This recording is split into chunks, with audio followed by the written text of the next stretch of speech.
So the president today, in fact, this week, in the past week, was it on Tuesday, went to Parliament to, of course, honor a part of the Constitution that says he must go before the Parliament and present his State of the Nation address, which he did. One of the first things he said was something that he's been told to say or do for quite a while now. The NDC have held several press conferences, threatening ones. In one of the cases, for example, in one of the press conferences, the NDC's national chairman had said that they'll have to retaliate and possibly have to take their own safety into their own hands. Well, the president spoke about it this week. If you missed it, watch and listen. Certain incidents occurred during the transition period that are matters of concern to me and should be to every Ghanaian, as they marred an otherwise dignified and successful transition. Wrongdoing has no political color, and I do not subscribe to the lawlessness of political party supporters simply because their party has been elected into office. Mr. Speaker, when those incidents began, I instructed the then Inspector General of Police, John Kudalo, to apply the law, irrespective of political affiliation, to all lawbreakers. This instruction was also carried on to his successor, David Asante Apietu. Both of them acted upon it, which helped to bring the situation under control. It appears these events were predicated on some concept of equalization, as they happened in 2009 and were repeated again in 2017. I condemn all such conduct, and I call on all political parties, especially the New Patriotic Party and the National Democratic Congress, to ensure that this is the last time such undignified acts occurring during our periods of transition.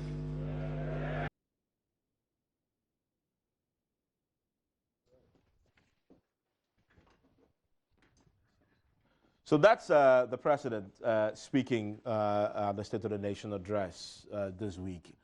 Once that was done, we got reactions from the NDC. The General Secretary of the party reacted to the president's condemnation and revelations that, in fact, he had called in the IGP to act. Listen to John Cecilio Nketia. I don't believe in what he's saying, the sincerity of what he's saying, honestly, because he was still in town when these things were happening, and we were calling him that you should strike when the iron is hot.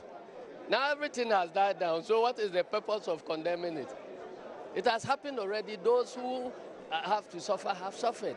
You are now saying that there should be a truce on your terms, so that next time when somebody takes over, it shouldn't happen. Is that what he wants us to believe? This statement, if he had made it publicly at that time, I'm sure that there are things that we could have avoided. Because why did it take the president this long to say this, to condemn it publicly, and tell us that apparently he had called the president? Why did it take him this long? Well, to begin with, we have to understand the president didn't say that he had directed or he had indicated to the police heads the day before he came to Parliament. He said when it happened, he told the then outgoing that, look, let the law work. And I agree with the president that the law has to work. It must not be made to look as though because there's a new government and it is the foot soldiers or the supporters of the new government that are doing what is not right, then somehow it is a president that should become the police and to speak or to act. I think the president's action in the circumstances was right to call the police commander and to say, look, let the law work. And that would be necessary because sometimes people who work for the state are just afraid, and they think that if the followers of the ruling party did things wrong and you apply the law, that you yourself could become a victim.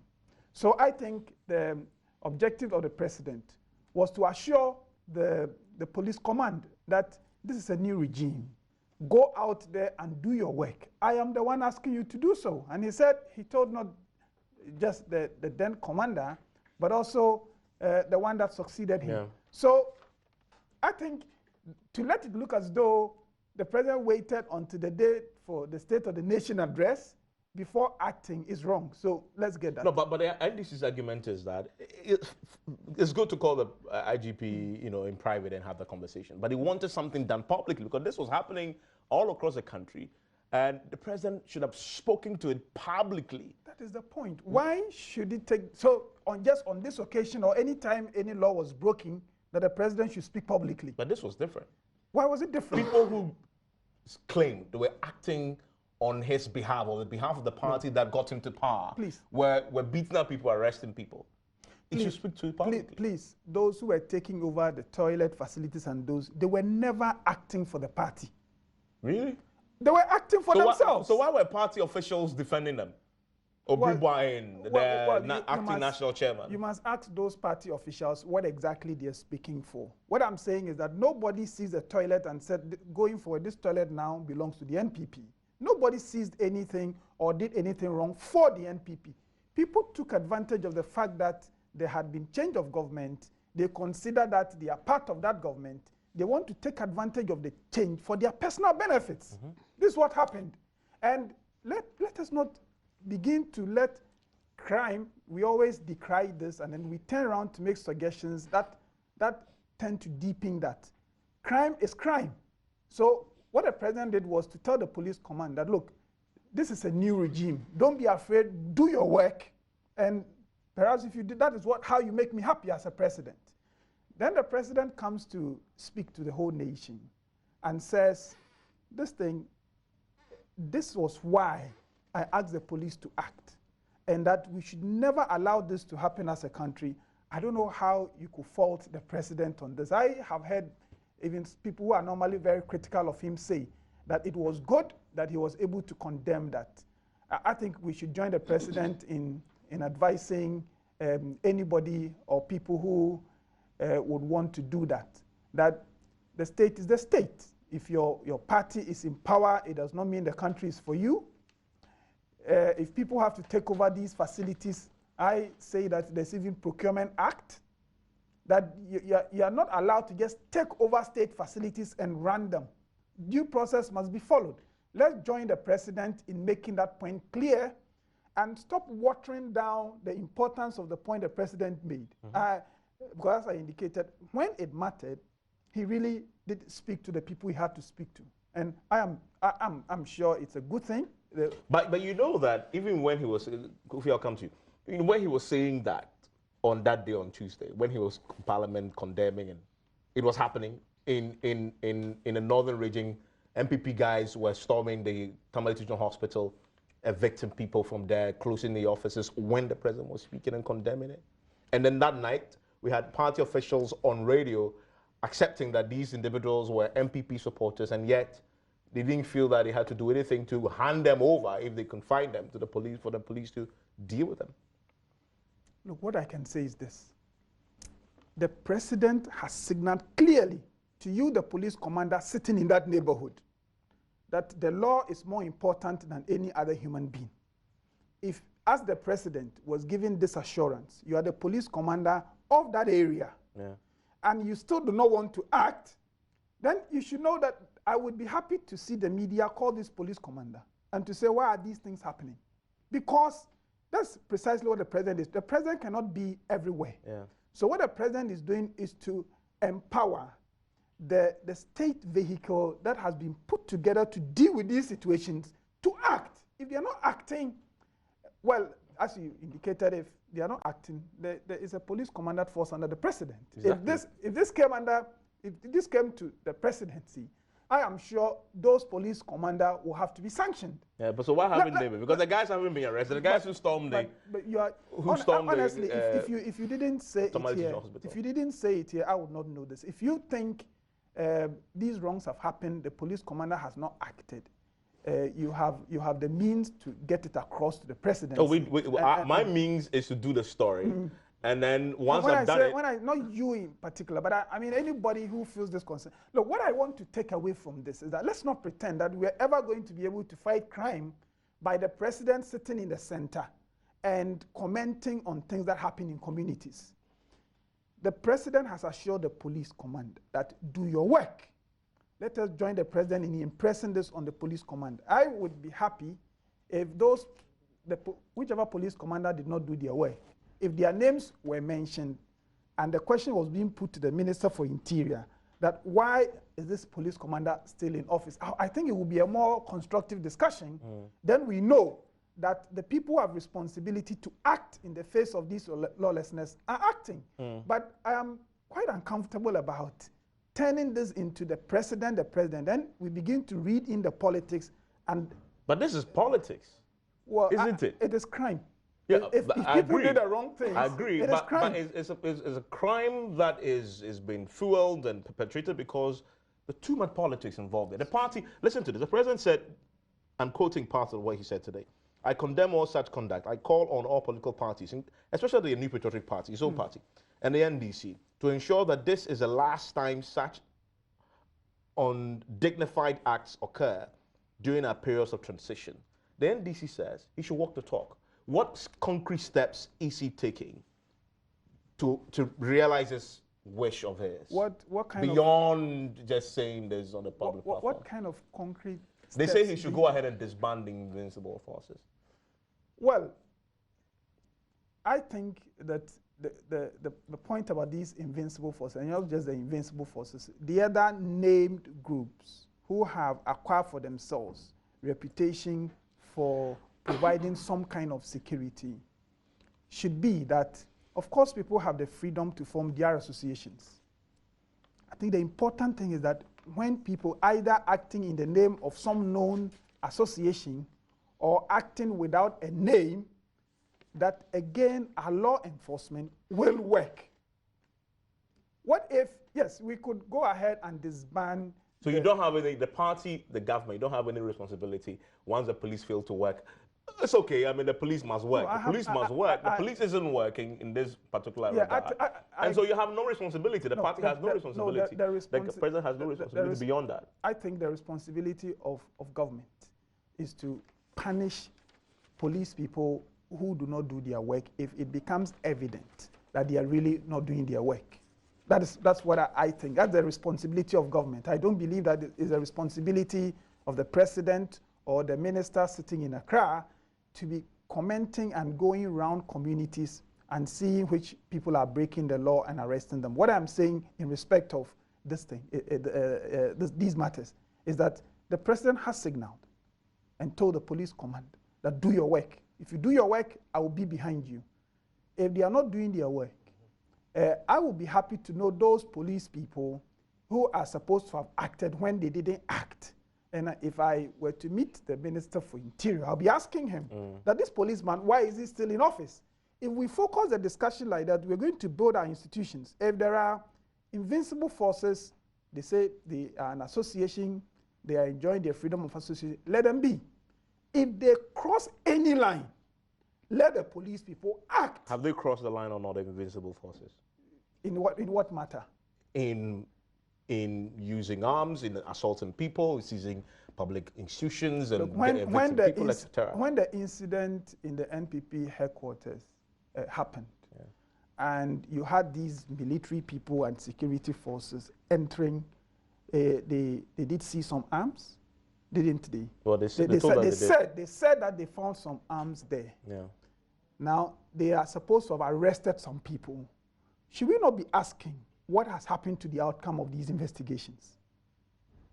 Instead of letting it, and I know it's quite sexy to always attribute things to the NPP and the NDC and to turn this into some politics and the political party, should we not be asking the law enforcement agencies why they are not acting?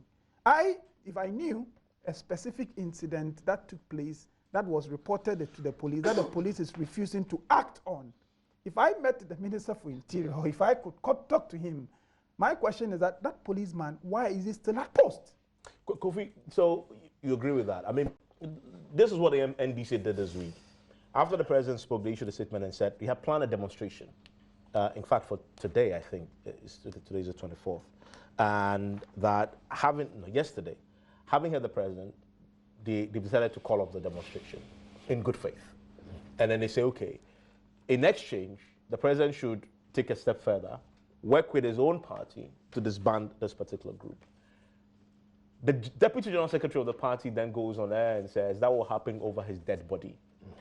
He says in fact, he says he will chase Asiru Nketia to wherever because the MPP did not consult the NDC when they were forming the Invisible Forces. He's taking ownership of the group and says that will not happen. What's your reading of this? It appears to me, from what I said, a dichotomy between the president's overt condemnation, his approach to all this, and what the parties seem to be saying. The problem, Evans, is the politicization of crime, okay, and the legitimization of hooliganism. All right, my biggest worry about this is that you have political party people claiming groups that have been known to commit crimes, okay. Nobody has any business asking for any group to be disbanded, okay. If that group or anybody in that group crosses the line, there should be swift justice. And you know what? Because of the nature of these types of groups, the police must have a very keen eye on clipping their wings so that they know that there are boundaries. Look, elsewhere, you have bikers, you have gangs, and all kinds of things, okay? And they are even afraid sometimes to commit their crimes because the police are on you all the time. And these are not easy people. They commit real serious crimes, but you know that the law is there, so ordinary people can, be a bit safe. My problem with the president is a bit like what Mr. Wokwati is saying, but, a bit on the other side. Yes, politicians must make public pronouncements so that we know where they stand on an issue. But Evans, impotent condemnation can be an irritation, especially coming from the higher levels, okay, of public office. If a president is consistently commenting publicly on law and order, he reveals his ineffectiveness in dealing with it. We have hundreds and thousands of men and women who are supposed to ensure law and order in this place. So the president says he has told the IGP, do your job. He has told the police commanders, do your job. And the problem is still going on. In fact, the day he was saying it was happening. Exactly. No, but I think, Kofi, it has subsided. Subsided is not good enough. Mr. Kwating, you know what? I say the president must make a public pronouncement. This cannot go on.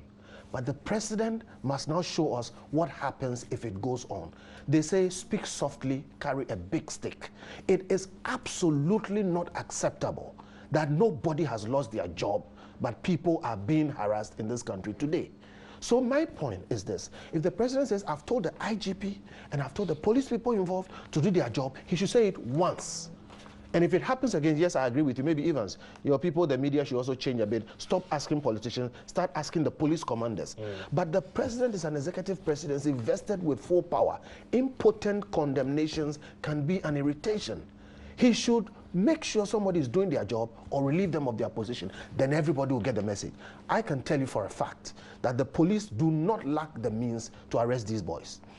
They will tell you that they are afraid because they don't know who is going to call them and ask them, why did you do this? Yeah, especially when the party is giving a different signal to what the presidency is giving. So the president should please go beyond talking and say that, look, let me make a suggestion to you. Wherever we see instances of hooliganism by anybody, the regional commander in that place will be made to answer. And if he doesn't have a satisfactory answer, he loses his job. Number two, Mr. Kwati, you're in parliament. Don't trust the president. In fact, a mistrust of the executive is one of the reasons why parliament is there. So that you act as a check, and when they're not doing their job, you do the job more or less for them. Which is to say, you can call somebody, the Minister of Interior, and say, spell out what you've done for this. And you can censure ministers in parliament. Parliament has rules by which they can actually take on some of the job of the executive. It has two effects. You directly deal with the people involved and you shame the executive. So do it. Do it, because these things are wrong. Let me tell you where the problem is. These people who flow into Galamsey gangs, sometimes when the job is not good on one end, they will end up becoming armed robbers. I'm not I'm accusing anybody of anything, but I'm saying when people get into this mode, they flow into different kinds of crimes. And in other places, these have become rebels who have started civil wars. So please, it's in everybody's interest that we clip this thing quickly. The president has the power to do it. He should please just stop talking about it and start acting about it. If he does not, Parliament should please do something about this. This is about security. They should stop asking that they be given private security or public security and start doing things that provide security for everybody. Because today is MPP, tomorrow to be NDC. Kill this matter quickly. There is every facility to do it. Please do it. Do you accept this justification we get that when it comes to this matter, there's a clear separation between government and party? And the party is saying something else, the president is singing a different tune on this. Yes, that's the evidence. You see Obribain say one thing, and you see the president saying another thing. But you see, that's why I'm saying it is the politicization of crime, okay, glorification of hooliganism. It should not be. That is where the police come in. I mean, the day when the police will have, you know, the confidence to get in between party and police and say, we've arrested them. And have Mr. Obribain go to the police station to try and, you know, get them out. And then, you know, get a certain kind of blowback will be the day when we feel that we are really safe in this country. Right now, once you get political cover for crime, you seem to be free. Yeah. These gentlemen are walking around doing what they are doing. It's not fair. I think it should be brought to a head and killed off quickly. So if you want to say something, I'll come to Rickes again. I wanted to find out from you. Yeah. When you say the party's position is different from that of the president, it appears. You mean, oh, it appears. Yeah. What party officials have made party officials are saying something different from what the president has said. What the president is saying is that crime is crime. Yeah. Police people, do your work. Yeah. I am here. Don't be afraid that somehow you'll be victimized. Yeah. Now, you're saying that the party is saying that the police people shouldn't do their work? Well, the party is defending the individuals who are alleged to have committed the crime. Which crimes? Oh, well, the crime of arresting people, taking them, seizing them, closing down state institutions, and justifying these acts in some cases. In fact, this week, in the case of the Tamale Teaching Hospital, there's a party general secretary, the regional secretary was on there saying, well, there have been issues of, you know, corruption at the hospital, they've not had supplies, blah, blah, blah. And I'm like, okay, so you have a minister of health, is a member of your party, have you written to him to complain? He says no. So are you justifying it? He says no. Yeah. And then you hear the Deputy General Secretary say, well, these people, you know, I mean, are people. We didn't consult you before, so we won't disband them over my dead body. That's clearly singing if you are talking about disbanding these groups, my personal wish is that, be it the NPP or which other party, that we will not have these groups. But I am sensitive to the fact that people have the freedom to associate. So what I'm saying is that but not for a criminal enterprise. You can't associate for a criminal enterprise. Well, if there's evidence that, or the very wrong things they do, let us narrow down on those things and punish them. The police, not us. The police, and punish them. I have not heard, you see, when you say party, don't forget that the party has hierarchies. It has national I'm coming. The acting national chairman, forgive me, the acting national chairman himself has been on radio in the initial days of the administration, justifying the acts. Which act? You see, it's very easy to just put things together and say... Specifically... justify which act? Specifically, when toilets were being seized. I mean, I know. So you wanted to go into that. I should mention the name of the toilet. You didn't hear them. What I'm saying to you is that if you took a particular case... They went to the... Okay, let me give an example. Just let me give an example. When they went to the passport office, closed down a place, try to seize the place up, and try to evict the passport director. They went there in a vehicle branded in MPP colors. That's a clear example. You say that's okay? Oh, how could I say that is okay? Well, you see, what I'm trying you want to be specific, I'll give you one. What I'm trying to draw your attention to that, there's a phenomenon in our politics that we all want to correct. Now, if I'm sure the party's acting general secretary or acting national chairman, acting national chairman, or whoever you refer to, if you place an incident of somebody going to the passport office and assaulting anybody or driving away people, and you ask them to comment, they are not going to say that this is right and that the party push should continue. Oftentimes, the condemnations are couched in political terms, and you let it look like the entire party is out there doing the wrong things, then you have individuals within party coming out to say that sometimes you're not even sure whether these are party people. I've heard that comment many times, that how would you know that these are party people? For you in the media, it may come across to you as the party defending these acts. But I'm telling you that no party official would say that it is all right to assault somebody because you want to take over their toilet. And once you put all those ones together like that and you say, but party people are defending it, it emboldens even the wrongdoers out there. Let us say that the police ought to report and work to the president. If the president says, the man we've given power to run this country says, go out and punish these wrongdoers, do we have to mix that up with individual statements that party officials may have made when people make very broad condemnation of the NPP and all that? I am not happy about some of the things we saw. I would have loved to see a transition that would make people say, yes, now we know we have an NPP that is different from the party, the NDC that was in power previously. I would have loved to see that. If we are not seeing that, we ought to be relating to the issues in a way that will lead to solutions. If we keep just putting everything together and saying that the party is different from the president's situation, I think we don't get a solution. Let us begin to narrow down on specific incidents and ask people with responsibility specific questions and let them act. That's my view on Mr. this. Hagan, I mean, back to this, these groups. You also have quite a few of your own, the NDC. The Azoka boys. You were calling for disbanding of invisible forces. I guess it's fair to ask whether you take the first step by disbanding the Azoka boys. You know, when I was listening to my brother talking, you know, we make this sound as if, you know, we have a sort of a normal crime going on at normal times. But there is serious political, you know, undertones. I mean, this season of toilet and things are not happening because some people just got up one day and decided that they should go around and seize toilet. It is happening because there need a change of government. It is happening because people have decided, whether they are MPP people or they belong to some other people, decided to use the government of the day or the NDC party, the MPP, to do all these things. And I am glad that eventually the president came to the State of the Nation and addressed this issue, at least talked about it. But I thought it was too little, too late. And that, you know, I am against all, you know, vigilante forces, whichever party they belong to.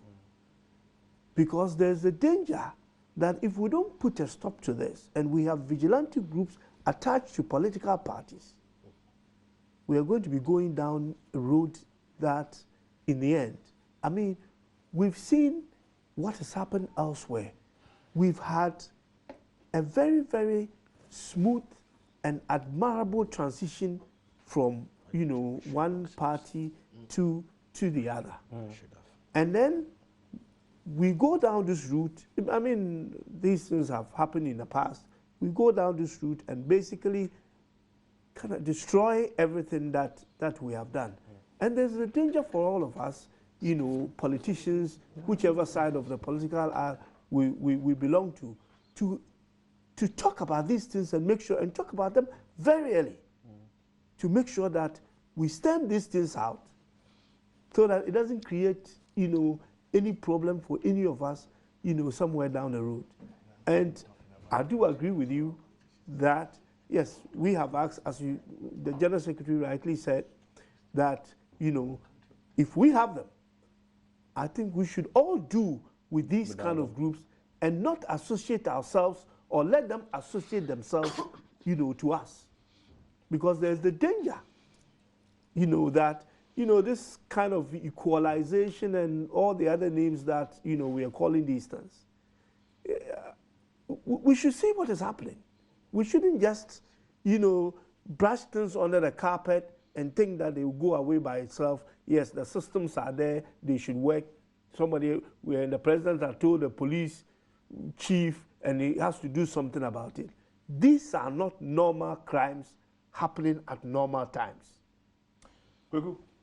Yeah. I'm sure there is no doubt about the fact that the acts that we are discussing amount to lawlessness. There's no doubt about that. And I would be surprised if there's anybody out there who would want to, defend those things with conviction. I would be surprised. But, is it true, really true, that the president, well, maybe past president, had never spoken about this incident? Oh, no, since he was sworn in. Since he became at his victory speech. Before he was sworn in? Yes, but he's still the same person. Yeah. He's got some moral authority over his rank and file. He spoke about it. Yeah. He decried it. At the Thanksgiving service for the party at the Accra Sports Stadium, he spoke against it. This one is more explicit on the floor of the House and as president during the course of delivering his first State of Nation address. So this has its significance. But we are then told that apparently he had asked the former IGP to act, directed the same instructions to the incumbent IGP.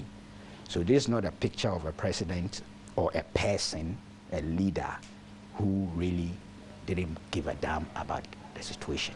That's the first thing that I think should be made clear. He was concerned, he's been concerned, and he's articulated his concern now in a very explicit public manner, which I think should inspire some of those statutory state institutions, the law enforcement agencies especially, to proceed to do what they ought to do. Now, you see, there are specific incidents. Some of them obviously you can see the hand or the role of the invisible forces. It's true. There are some cases you can see these are party loyalists or supporters. I don't have evidence that they are party members in terms of card bearing, but they are obviously party supporters or loyalists or members.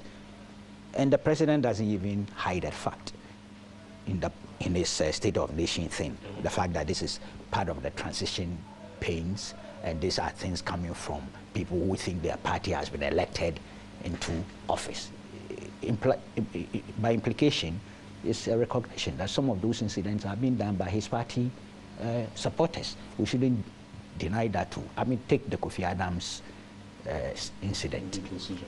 Those talking on the issue, defending and rationalizing, obvious party members. One of them has been sued, Ibrahim, and dragged to court. Yes, so there's no denial about that. There's another gentleman who said he led the police team or the police military team to go and undertake that exercise. What is necessary is to find out what is the status of that thing. Now we all know that Kofi's proceeded to court. We shouldn't ignore the fact that the National Security Minister actually called Kofi to apologize and ordered that the vehicles should be returned to base. They were sent back to Kofi's place. He declined the receipt and asked that they should take it back. So then that's how it went to the police. That's a long story. We need not retell that story. Now Kofi is taking civil action. You have to find out, and that's part of the problem, information flow. Those soldiers and policemen who allow themselves to be ordered by a civilian to undertake that unauthorized operation, what has happened to them? I haven't done my full checks. Initially, I was told that they were asked to leave the Flagstaff House and sent back to their respective stations, and their commanders asked to undertake disciplinary proceedings. We have to be told, has it been done indeed, or was it said? If you recall, in the Akufo administration, the early days, 2002 February, some BNI guys, personnel went to Professor Mills's house, if you recall, on a vehicle. Those, first of all, an apology was issued by Comrade Japan on behalf of the National Security Advisor, and those BNI operatives were subjected to disciplinary proceedings. I have a copy of the report on that. So we need to do such things. But you see, when you don't inform the public of the actions being taken, then there's the impression that nothing is happening at all.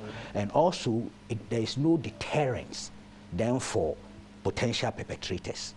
They believe that, look, we can do these things and go ahead. Then, of course, you also provide ammunition for your opponents or detractors to continue suggesting that you are not doing anything and that perhaps the people are doing those things with your blessing.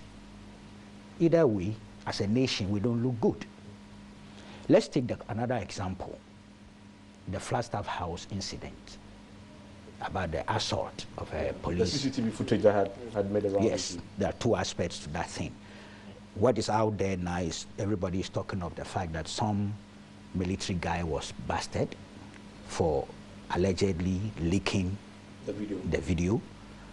Apparently, yes, that is an extract of the CCTV at the presidency. That's a security breach. Whoever did that could be actually busted. He didn't do that under the cover of the Whistleblowers Act, as far as I know. But whatever it is, that's an issue, a legitimate issue to be investigated. But that can't be the only focus. The assault at the seat of president is incredible. I've watched the video now. It's amazing. Those officers, and there were a few people, I could see that some were preventing the guys from, so some were trying to do their duties, but it could have arrested even those gentlemen on the spot for doing what they did at that place. But I found out the police officer lodged a complaint with the police administration. Yes, he did. Now, what is the status of the investigations? I found out this same police officer, 21st February, has written a letter to the police administration withdrawing his complaint of assault on personal grounds, that he wants unity amongst Ghanaians, I think the police service and all the rest. His vehicles, which the guys hijacked, had been returned to him. So what happens?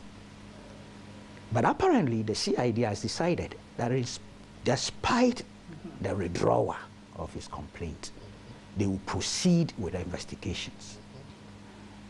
The gentleman, the leader, the one who went assaulting, claiming that he was seeking revenge because of what had happened to him during the Mahama administration. The guy had arrested him or so. Yes, he was sent to BNI and all the rest and all that, that he had thrown something in the Flagstaff house or he was digging around the place to hide something, all sorts of things. So he became a quote-unquote a victim in BNI custody. So he thought after the victory, he could go there and exact vengeance upon the fresh. It doesn't make sense. It's lawless. No matter the provocation, it was lawless. And what is more, to perpetrate that act at the presidency. Okay? So the BN, apparently the CID is continuing with their investigations. My checks only yesterday indicated the gentleman has gone into hiding. He was a former police man himself, the one who led the assault. He's himself a former policeman, so they know him.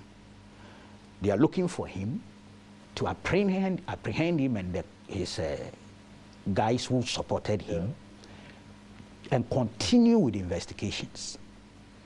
The lawyers now have to tell me whether after the police had taken their caution statement and all those things, can they still proceed with assault or possibly the trespass, because they had no business going into the Flagstaff house to perpetrate that action. So you see, there's an astounding thing there. What I'm asking for is sometimes information on the status of some of these things. And it was a good point Kweku made.